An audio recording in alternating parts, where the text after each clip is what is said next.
অত্যন্ত সুখী এবং গর্বিত এবং জননেত্রী শেখ হাসিনা আমাদের প্রধানমন্ত্রী এই যে দেশের জন্য কাজ করে যাচ্ছেন, আমি ওনার জন্য আপনাদের কাছে দোয়া চাই।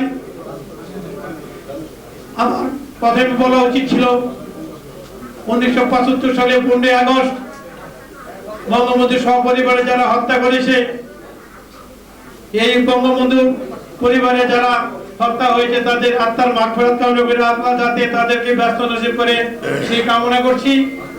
আর জননেত্রী শেখ হাসিনা, মাননীয় প্রধানমন্ত্রী জননেত্রী শেখ হাসিনা সকল গুণের গুণান্বিত। এই দেশ আজকে এই অবস্থানে আছে।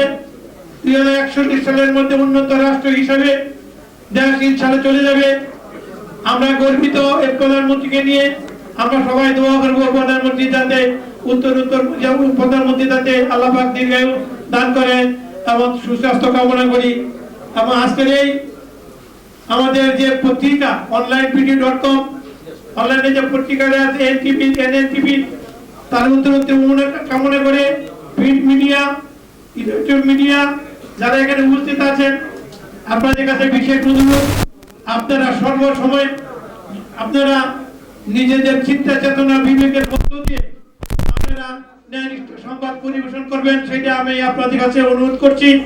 আপনাদের একটা নিউজের উপরে অনেক মানুষ অনেক উৎসাহিত হয়, অনেক মানুষ আবার অনেক মনে ক্ষুণ্ণ হয়, যাতে সত্য সংবাদটা পরিবেশিত হয় আপনাদের দ্বারা।